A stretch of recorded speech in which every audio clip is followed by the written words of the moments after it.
The dashboard. No matter what mode you are in, you can swipe down on the rear screen to display the dashboard. This screen gives us several things that we can change on our GoPro. Let's go over each one. Voice control. The first icon, a picture of a head, is for voice control. If we click it and it turns blue, voice control is turned on. Pick the language that you want to use, then swipe up to get out of the dashboard. Now we can say things like, GoPro, start recording.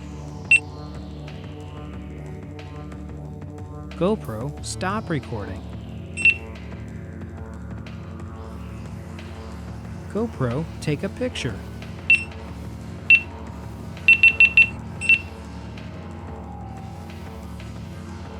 If we swipe down on the screen, then swipe right, select Preferences, then select Voice Control, we can tap Wake on Voice, then turn it on, and then we can turn our GoPro on and off using our voice. GoPro, turn off. GoPro, turn on.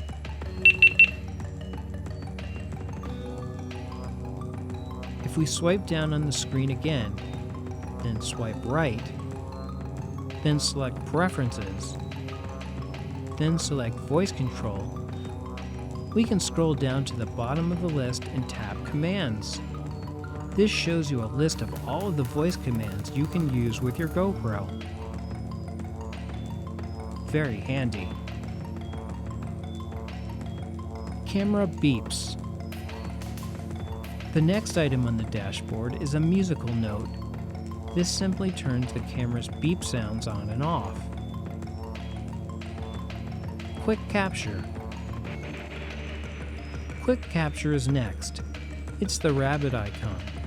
When enabled, when your GoPro is turned off, you can turn your camera on with the shutter button and it will immediately start capturing video or time-lapse. It works two ways. Here's the first way. A short press of the shutter button powers the camera on and starts recording in the last mode you were in. Then when you press it to stop recording, the GoPro shuts off. Here's the second way.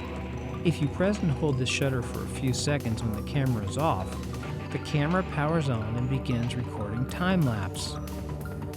Then when you press it to stop recording, the GoPro shuts off. QuikCapture saves time and battery power. Screen lock. Screen lock is good to use if you don't want to change your camera settings by accident. When enabled, if you tap the screen, rather than changing something right away, you get the warning, swipe to unlock. Then you have to tap to unlock. It forces you to take multiple steps before you can change any settings. Grid. Then we have grid. When grid is enabled, a grid is displayed over your image. Don't worry, it doesn't record that way. The grid is just a guide to help you better frame or compose your shot. It's based on a photography rule, the rule of thirds, which suggests framing your subject off-center and placing the most important object in your shot on the lines or where the lines intersect. It's often more interesting than just sticking your subject in the middle of the frame. Front screen settings. The next icon controls the front screen settings. Let's tap it. There are several options to choose from here. They are full screen. This fills the front screen, but since the front screen is square, parts of our image are cut off. It won't record that way, but for framing a shot, I want to see the entire widescreen image.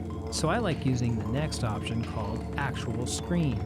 This shows our entire frame, but it's smaller. Then we have status only, which displays camera status like mode and resolution without seeing the image that the camera sees. Finally, we have screen off. This is another option I like to use. Turning the front screen off will save power. Orientation lock. Orientation lock is next. Enable this to keep your GoPro screen image from rotating when you rotate the camera. finally, we have Max Lens Mode enabled. If you purchase the separately sold Max Lens mod, you'll need to turn this option on.